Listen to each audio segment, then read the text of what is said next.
Indonesia adalah negara kelautan, negara kepulauan terbesar di dunia.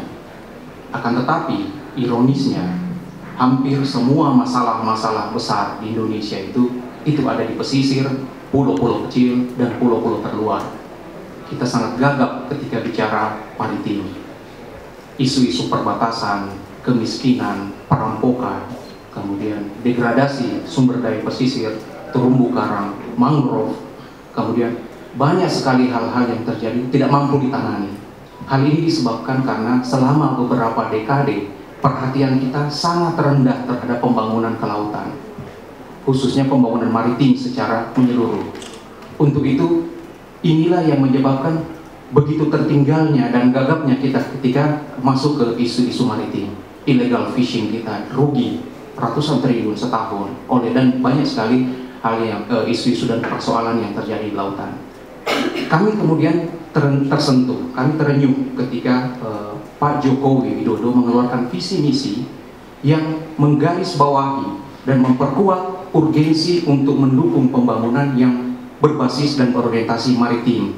Ini suatu terobosan sangat luar biasa yang bisa dikemukakan oleh seorang calon presiden yang pertama kali ada di Indonesia.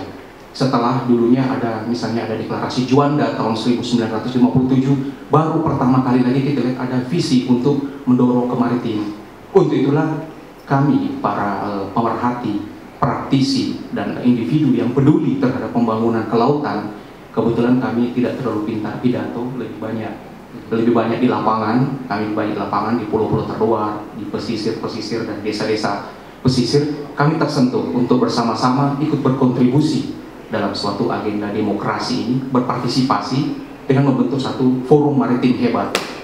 Forum maritim hebat ini, jadi forum maritim hebat ini anggotanya adalah para aktivis, jejaring, para penyelam, ada juga pelaut, kemudian ada para sektor dari berbagai sisi, karena isu maritim ini bukan hanya isu perikanan, bukan hanya isu laut atau masyarakat miskin saja.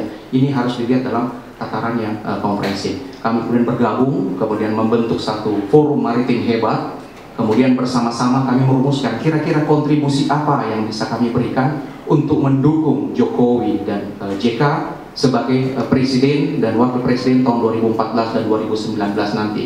Waktunya sangat singkat, tapi dengan kekuatan jaringan, kekuatan pengalaman, kemudian kekuatan kerja gotong royong, kami sangat percaya kita bisa melakukan sesuatu. Akhirnya kita mengeluarkan satu ide gagasan, yaitu gerakan belusukan maritim 1000 pulau. Apa itu belusukan maritim? Belusukan itu adalah upaya turun ke bawah, berdialog langsung dengan masyarakat, menggali apa persoalan, masalah, atau hal-hal yang terkait selama ini dengan masalah kemaritiman yang dihadapi. Kemudian kita setelah dialog itu, ini kita merekam informasi ini.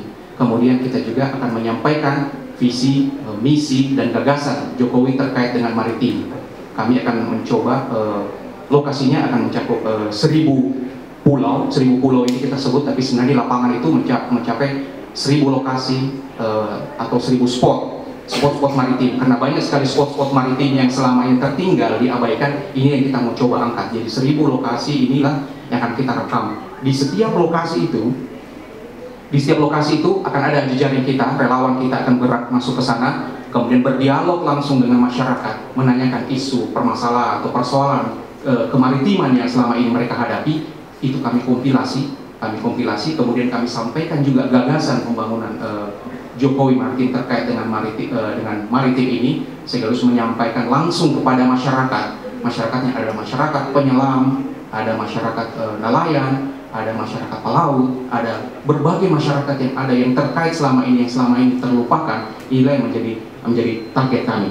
Forum maritim hebat ini berharap bahwa aktivitas belusukan ini menjadi salah satu inovasi kreatif kami, kontribusi dalam demokrasi. Bagaimana proses relawan Forum Maritim Hebat ini menggalang belusukan itu? Secara prinsip kita akan menjangkau 1000 lokasi di 34 provinsi. Artinya kalau kita bagi rata-rata ya 30 lah.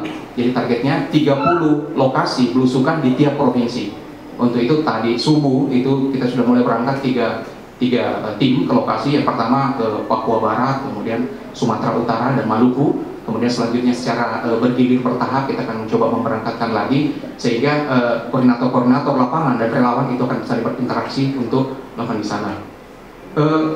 Relawan ini seperti saya gambarkan tadi akan melakukan dialog, mengidentifikasi isu permasalahan maritim dengan berbagai komunitas, juga mensosialisasikan visi maritim Jokowi JK, kemudian mengajak mereka khususnya untuk memilih pasangan nomor 2, jadi sebagai presiden dan wakil presiden.